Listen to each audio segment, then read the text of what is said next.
Okay, here we are again, going through this book. Let me put it up here. Okay, Why Does He Do That by Lundy, Bancroft, and this is part 7. There's probably going to be a part 8 because I probably can only fit 2 on here at a time, so I will at some point make this a playlist. I do know how to do that. So if you haven't watched the previous, this is I'm reading from the Types of Abusive Men section, which I thought was really important to read from, because so many women, and I know it happened to me, there's so many different styles that you don't fully recognize. You think, well, I'll never be with another. I was scared of men I didn't have a relationship for 4 years, and I picked a certain kind of individual I knew would never hit me, which they might be real efficient at other kinds of really destructive, unloving, unkind, cruel behavior. So let's get to the player, which is one of them that you can find. Not all of these abusers, God excuse me, I just sinus problems, are physically abusive. They don't have to get the power and control that they need. So, all right, the player. Oh, and if I do need glasses, I realized yesterday I couldn't see well because I had the curtain across here. But just in case, let me get these glasses out in case I need some more help seeing. I had massive nasal polyps at one time that actually kind of screwed up I once had 40/50 vision, and they put so much pressure. It is a mess. That's why I had to move out of Seattle. Okay, the player. The player is usually good looking, and often sexy. But sometimes he just thinks he is. Oh, they're not always. They're not as successful probably then. In the early part of a relationship, he seems head over heels in love. He might tell you he loves you right away and wants to spend as much time as possible in bed together. He is a pretty good lover. You may feel lucky that you have caught someone who knows how to turn you on and feel proud to be seen with him. Your self-opinion gets a nice boost. After a while, though, a few things start to bother you. You notice that apart from sex, his interest in you is waning, and even his sexual energy is dropping off a little. He seems to lock his eyes pretty hard onto women that walk by. I think probably there's a lot of women who've been through this one, the player. I think it's a really common one. Okay. He flirts with waitresses, clerks, or even friends of yours. Sexual undertones seem to run through most of his interactions with females, except for ones he finds completely unattractive. Rumors start to come back to you that he's been seen with this woman, that he is sleeping with that one. If you're lucky, you'll get that. A lot of your friends, I don't think they want to tell you. Except maybe your true close friends who won't sleep with him. Okay. Rumors start to come back to you that he's been seen with this woman, that he is sleeping with that one, that he is putting another one, that he is pursuing another one, but he isn't interested yet. But she isn't interested yet, sorry. At first, you discount these rumors as hurtful gossip. Yeah. But after a while, you start to wonder. The player often starts to stall on moving in together or agreeing to be exclusive, even though earlier he couldn't wait to get serious. He may say that he's been hurt or has a fear of commitment. I'm just not ready. But the real issue is that he doesn't want restrictions on his freedom. Much of his satisfaction in life comes from exploiting women and feeling like a sexual animal. Women around the player seem to get angry at each other a lot rather than at him. Yeah, unfortunately, that's true. And sometimes get into physical confrontations. These tensions work out well for him, diverting attention from his infidelity and dishonesty. He sets up this dynamic with some combination of the following tactics. Just before we go to that, I think one of the reasons this is one of the most, I think, common problems that women come across in abusive men, it is abusive, it is a form of abuse, is if you read Leonard Slane's books, I mean, I've been on a journey with this stuff, and I've asked a higher guidance to give me guidance to research and where I need to look. I always refer back to Leonard Slane's books, Sex, Power, and Time.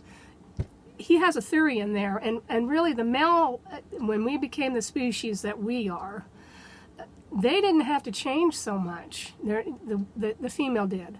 The female, and I have the same opinion that he has, I agree with him, really has brought our evolution forward. We go back into animalistic behavior, the male does, unless he develops his feminine and really becomes a human, human. It's just animalistic. He might as well be a chimpanzee, you know? I mean, you see, women lost their estrus. They're going into heat, and what a blessing, and also a curse. But it helped our species to evolve. Women could say no. They didn't go into heat. That made men also evolve, you know. So unless they became brutes and abusive and bullies, which some have. Okay, let's go on to this, the following tactics. And this is pretty common, ladies. I think you'll recognize it, and don't feel that it's something about you. And if you want to get a hold of me, you can. I will be anyone's support person. I promise you. If you understand what this is about, I promise you, I will be one of the people to support you through those really hard emotional times. And get therapy. Get some therapy if you can. I think therapy should be a part of health insurance because it really knocks into the physical body too. They'd save a lot of money, because people wouldn't get ill from this kind of stuff. Okay, let's move on. He knows how to make each woman feel that she's the special one, and yet at the same time keep her off balance, so that she never feels quite sure of where she stands with him.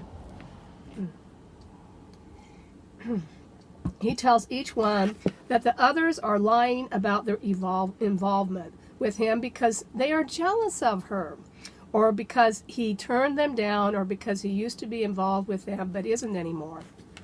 He tells each one stories about how other women have mistreated him, or shares other bits of information, largely invented, to make previous or current women in his life sound conniving, vindictive, or addicted to substances. He breaks up with women and gets back together with them so that no one can keep track of what's going on. He includes 1 or 2 women in his circle who feel unattractive because he knows he can have more power over them. So remember, this really is not about love. It is about power and control. It is animalistic behavior. Okay.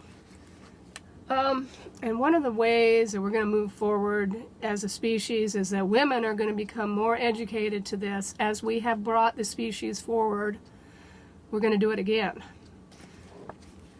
And men out there, you men who are developed your feminine, are highly empathetic, who respect women, who love women, I love you too. We need so many more of you so badly. Okay, let's go on. He includes 1 or 2 women in his circle who feel unattractive because he knows he can have more power over them and manipulates them into hating women who are seen as more attractive. If this is your partner style, you won't necessarily ever be sure whether he is really having sex with other women or if he just flirts because he enjoys the attention and likes you to feel threatened. He may hotly deny that he ever cheats and try to turn the tables by accusing you of being too suspicious. But even if he's telling the truth, which he probably isn't, see, this guy studied him. And he, boy, his constant flirtatious behavior can be as damaging as actual affairs. Either way, he will damage your other relationships because you will start to perceive any woman as a potential threat to you. And that is true. You don't know who to trust. You really don't. You don't know who to let in the front door. Or some men are not exactly like this. I think they have a lot of partners. Okay. Oh, it makes for a very lonely life. If he has a history of hitting on women who are close to you, such as your sister or your best friend, you can end up isolated from the women you care about most because you're afraid he will have affairs with them unless you keep them away. Gosh. Oh, man. Chronic infidelity is abusive in itself. But the player doesn't stop there. He is irresponsible, calloused in dealing with his partner's feelings, and periodically, verbally abusive. As the relationship progresses, he may start to go for long periods, giving his partner next to no attention and barely speaking to her, so she feels shelved. He probably refuses to take responsibility for safe sex, such as using a condom, and he may have fathered children who he is not supporting. His abusiveness can escalate abruptly if he is confronted or caught in his infidelities, and he may turn physically frightening at this point. What an animal. What can I say? In a strange but dangerous twist, the player sometimes hits his partner for catching him cheating rather than the reverse. That's interesting. The player constant flirting and cheating help him to get away with other forms of mistreatment. His partner is likely to focus on her hurt feelings about his infidelities and pour effort into stopping him from straying, and in the process lose sight of his pattern of abuse. When he asks me whether when she asks me whether I think her partner will ever settle down and be faithful to her if they get married, for example, I answer, he may someday, but what you will have then is a faithful abuser.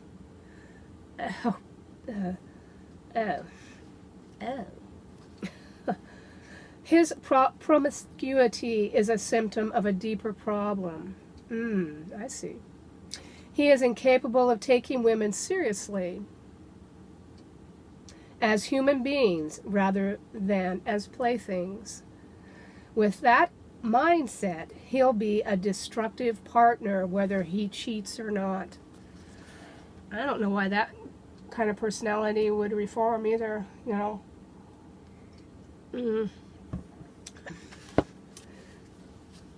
The players I have worked with sometimes claim to suffer from sex addiction. I've heard that one, sex addiction.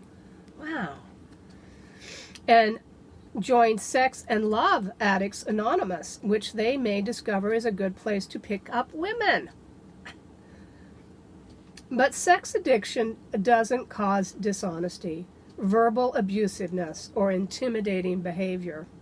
The player is not a sex addict at all. If he is addicted to anything, it's to the thrill of using women without regard for the effects on them. I know I don't get many views on this, and I don't know how to get it out there on YouTube, and sometimes I've been a little silly on my YouTube. I even took some off, but this stuff's so important, and I wish I did know how to get out there better.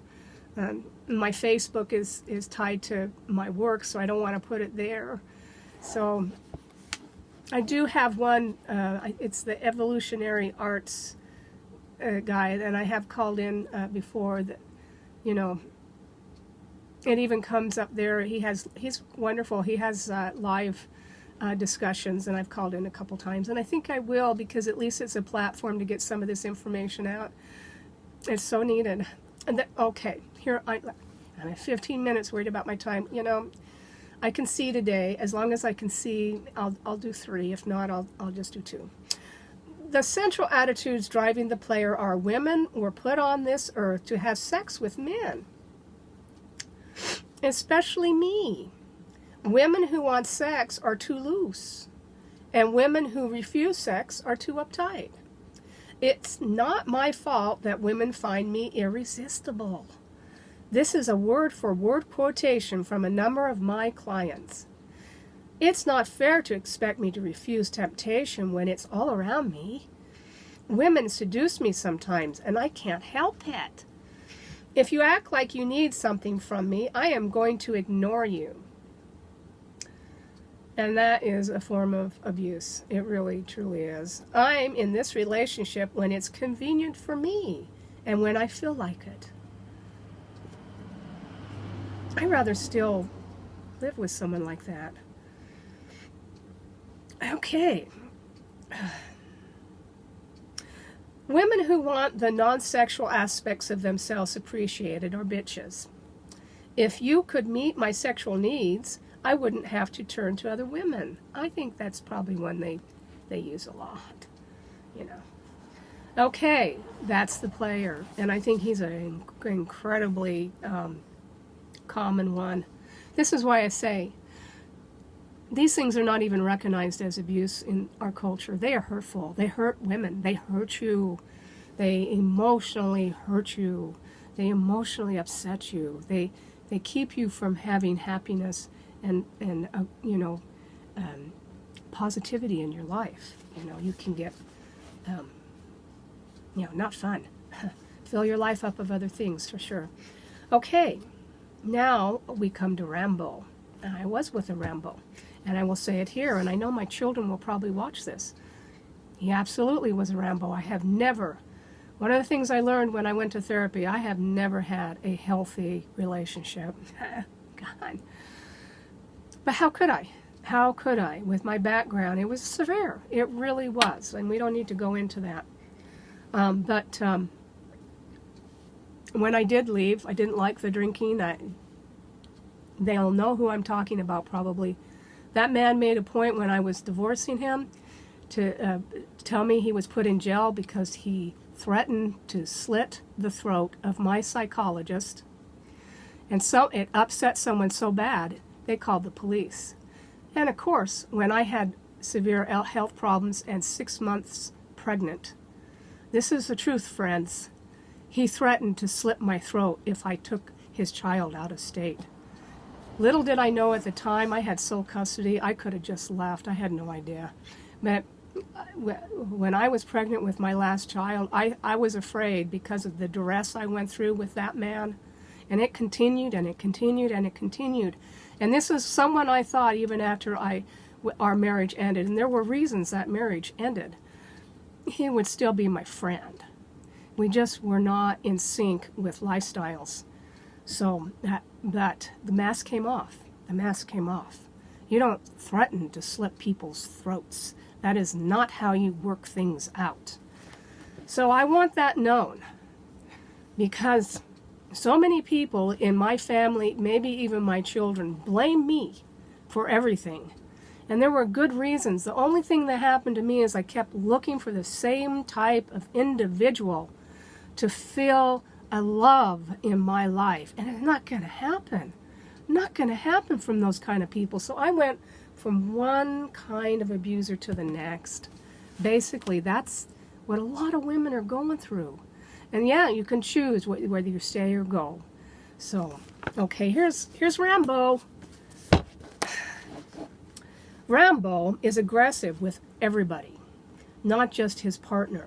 He gets a thrill out of the sensation of intimidating people and strives to handle all life situations by subtle or overtly creating fear. And by the way, a lot of times Rambo has a swagger. Just kind of look for that swagger. That it's just kind of a swagger. And I'm not going to fear for my life by revealing this, by the way. I'm not going to do it. But it should be known. I do feel it should be known. I got very bad advice at the time from not a very good attorney as to how to handle that. That's just not the way to deal with people. So anyway, look for that swagger. There will be a swagger. And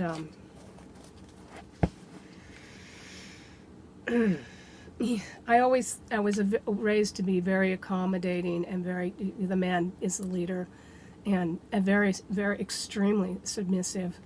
I think things have changed. He has an exaggerated so I never rocked the boat too much until the end. Okay. He has an exaggerated stereotypical view of what a man is supposed to be. Excuse me. Which goes hand in hand with seeing women as delicate, inferior, and in need of protection. Rambo, which is really nice. This is the first time I really got some protection from a man. Rambo often comes from a home or a neighborhood where he was the target of violence himself, and I think that's probably true. And he learned that the only way to feel safe is to be stronger. And a matter of fact, that person's work, boy, you better be tougher and less caring than everybody else. He has little patience for weakness, fragility, or indecision. Often he has a criminal record for violence, theft, drunk driving, or drug dealing.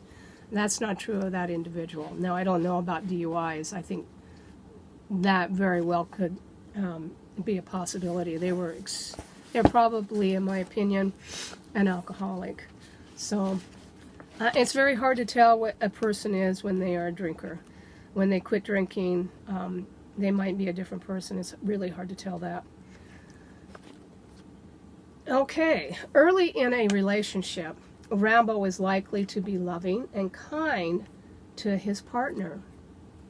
Like most abusers, because he lacks fear or pretends to, he can make a woman feel safe and protected.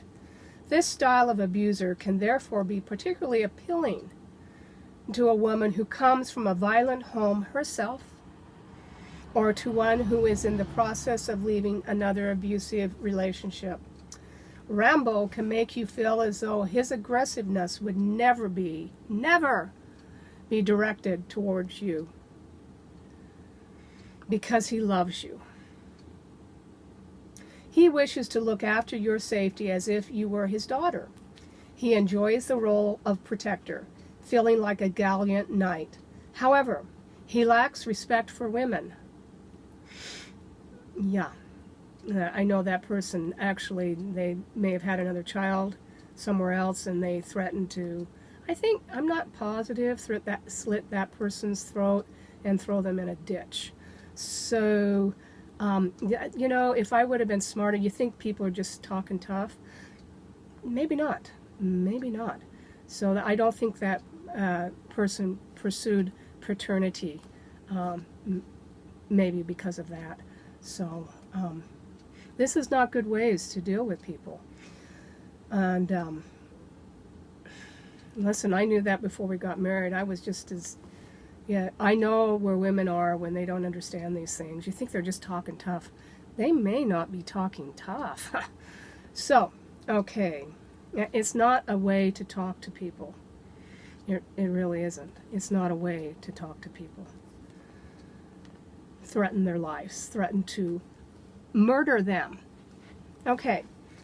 Rambo can make you feel as though his aggressiveness would never be directed toward you, because he loves you. He wishes to look after your safety as if you were his daughter. He enjoys the role of protector, feeling like a gallant knight. However, he lacks respect for women, and this disrespect, combined with his general violent tendencies, means that it is only a matter of time before he will be the one you need protection from. Now, I never rocked the boat about anything, even to the cost and some fatal flaws in a house we built. Yeah, I guess you know who it is, kids. But you know what? It's not fair that I'm painted in a certain way when here is the truth. I don't know how long that time I have here, and I want people to know the truth. Just like my mother did. Okay, and my mother is 88. Boy, she outlived her psychopath, and he was a psychopath. My father was a psychopath. I'm quite sure of it. He actually was sadistic and enjoyed causing pain to her and to me. He enjoyed it. Okay, let's go on. Sorry, I'm being personal here. Many highly masculine men are not Rambo. The notion that all macho men are likely to abuse women is based largely on class and ethnic prejudices. I agree with that. I think that's probably true. The same misconception that allow Mr. Sensitive or Mr. Right to skate by undetected. There are plenty of tough guys out there who are friendly to everyone and avoid aggressive interactions whenever possible, but enjoy lifting weights, playing tough sports, hunting, and other aspects of stereotypical masculinity. You see, they developed growing up, these men, a feminine side, which would, I don't know how they'd feel about that term. Let's say empathetic side, growing up, compassionate side. Boy, yeah, I think that's great. Okay, they may be good fighters, but only in self-defense. It isn't macho that women need to watch out for. The danger signs are violence and intimidation toward anyone, and disrespect and superiority towards women. Sometimes Rambo is a psychopath or sociopath. And you won't recognize those people, by the way, until you are targeted and that mask comes off and you see who they are. You get a taste of who they are. No one will believe you, probably, unless someone else has been targeted and or they crossed them in behavior. They didn't do something they didn't like, so they took the mask off and let that person see just how dangerous they could be. Okay.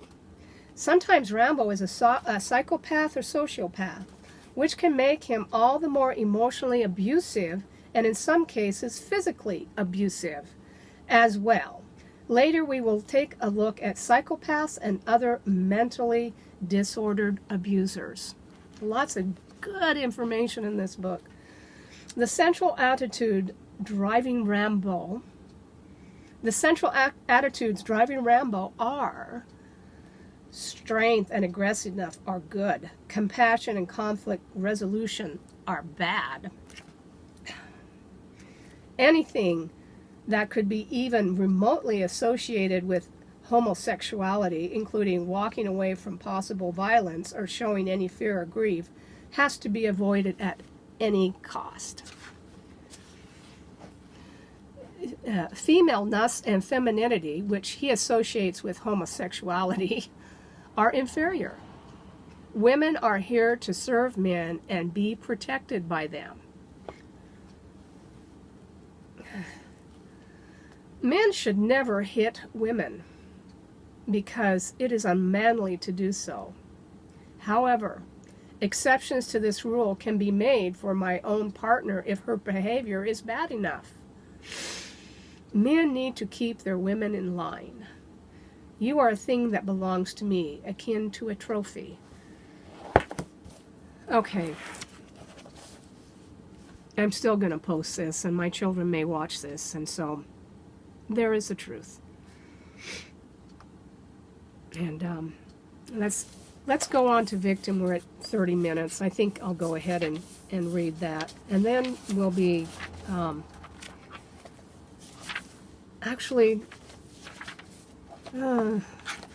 let's do it. Let's do it for 40 minutes. It'll probably take 10 minutes to read this. The victim. And then part 8 will be the terrorist, and maybe I'll have some other things that I have learned. This is why it's so important to raise our sons differently. It is absolutely so important to our evolution as a race, as a species. The victim. Life has been hard and unfair for the victim. To hear him tell it. His intelligence has been chronically underestimated. He has been burned by people he trusted, and his good intentions have been misunderstood. The victim appeals to a woman's compassion and desire to feel that she can make a difference in his life. He often tells persuasive and heart-rending stories about how he was abused by his former partner. Watch out when you hear about that. Sometimes adding the tragic element that she is now restricting or preventing his contact with his children. He maneuvers the woman into hating his ex-partner and may succeed in enlisting her in a campaign of harassment, rumor spreading, or battling for custody. As a counselor of abusive men, I have dozens of times been in the position of interviewing a man's former partner and then speaking with the new one. The new partner usually speaks at length about what a wicked witch the woman before her was. How often does this happen with any of these guys? I can't tell her what I know much as I wish I could because of my responsibility to protect the confidentiality and safety of the former partner. Wow, I've heard that almost word for word. Oh, for heaven's sakes. All I can say is I always recommend whenever there are claims of emotional or physical abuse,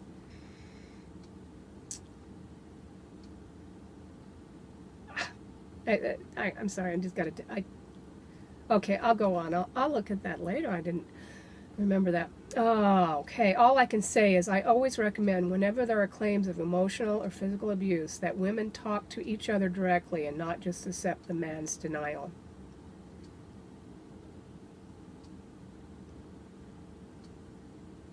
Oh, I'm sorry. I misinterpreted that. He can't tell the new woman what he knows.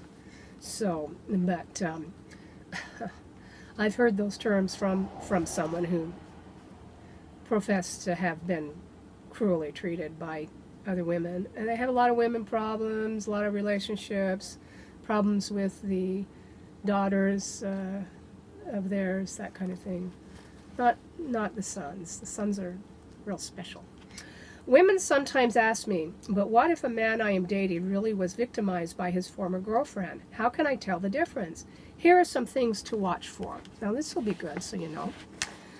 Okay, if you listen carefully, you often can hear the difference between anger toward an ex-partner, which would not be worrisome in itself, and disrespect or contempt, which should raise warning flags. A man who has left a relationship with bitterness should nonetheless be able to talk about his ex-partner as a human being, with some understanding of what her side of the conflicts was, and some ways he might have contributed to what went wrong. If he speaks in degrading or superior ways about her, or makes everything that went wrong in the relationship her fault, be careful, because it is likely that he was the abusive one. Okay. Try to get him to talk about his own conduct in the relationship, especially around the time of the breakup. If he blames his own behavior on her, that's a bad sign. Be particularly careful with a man who claims to have been the victim of physical violence by a previous female partner.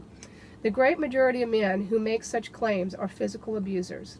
Ask him for as much details as you can about the violent incidences, and then try to talk to her or seek out anyone else who would give you a different perspective on what happened.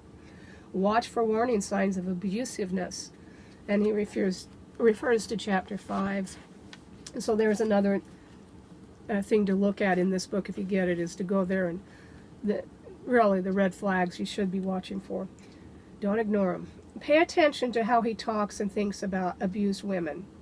A genuine male victim tends to feel sympathy for abused women and support their cause. The victim, on the other hand, often says that women exaggerate or fabricate their claims of abuse or insist that men are abused just as much as women are. I can't tell you, I still, even on this chat, live, they know somebody who was abused by a woman, hey, many times, that is not the case at all. They turn the tables. They turn the tables.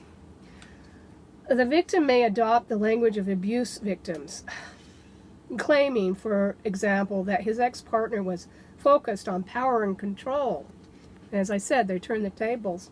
Disrespected him and always had to have her own way. In a few years, he will be using similar reality inversion language about you. Unless, of course, you kowtow to him to his satisfaction. I think that means that I don't know what that means. That you just really don't, you just lose yourself completely. And okay, the victim is highly self-centered in relationships. Everything seems to revolve around his wounds, and he keeps himself at the center of attention. If you have children, he tries to get them to feel sorry for him as well. He seems forever to be telling you, you don't understand me. You don't appreciate me. You hold my mistakes over my head. Yet you sense that the dynamic is actually the other way around. If you stand up to him about these distortions, he tells you that you are abusing him or says, you just can't tolerate my standing up to your bullying. This reoccurring inversion of reality is similar to what happens with Mr. Sensitive, but without the introspection psychology, gentleman, or recovering alcoholic routines. If you leave him, you risk his seeking custody of your children, presenting himself to the court as the victim of your abuse and of your efforts to turn the children against you. Yeah, this is really, the courts do not really help in these abuse cases. And starting probably back in the 70s, it's still very much a man's world. Let me just say that. Women are beginning to take, that may change, I sure hope. Often the victim claims to be victimized not only by you, but also by his boss, his parents, the neighbors, his friends, and strangers on the street. Everyone is always wronging him, and he is always blameless. When the victim joins an abuser group, his story tends to go like this. I put up with my partner's mistreatment of me for years, and I never fought back or even tried to defend myself. But I finally couldn't take it anymore, and I started to give her back a little taste of what she was doing to me. So now I've been labeled abusive. Women are allowed to do those things and nobody cares. But as soon as a man does it, he is a parian.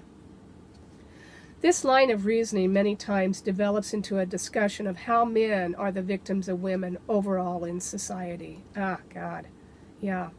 So be careful when you hear those kind of stories, because it really, truly is not true.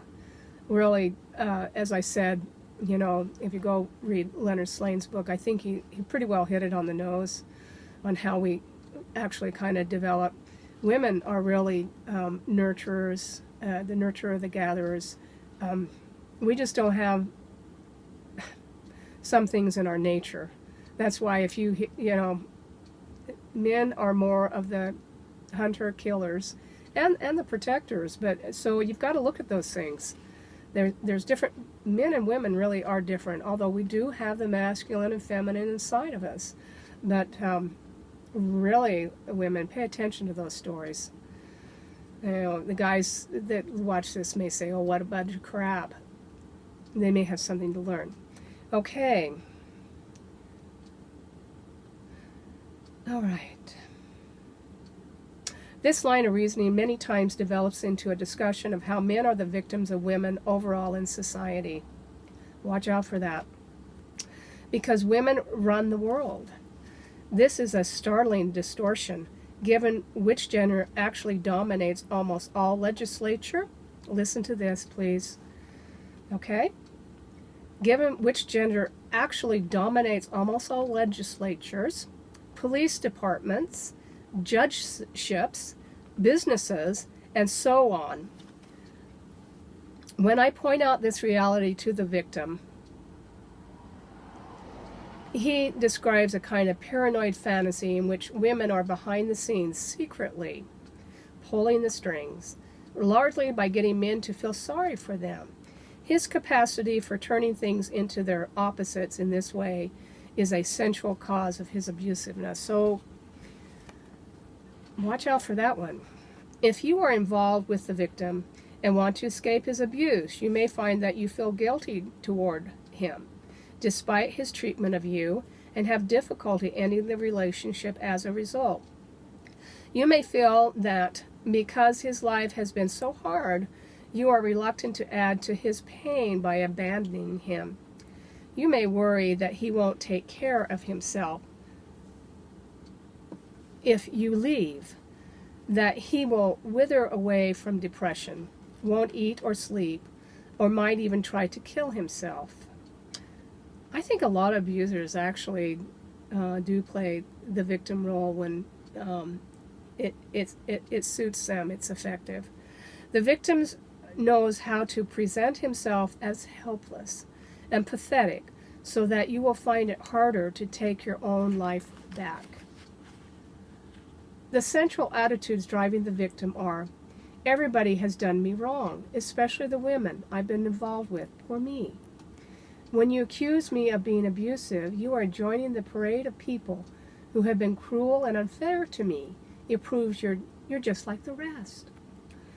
It's justifiable for me to do to you whatever I feel you are doing to me, and even to make it quite a bit worse, to make sure you get the message.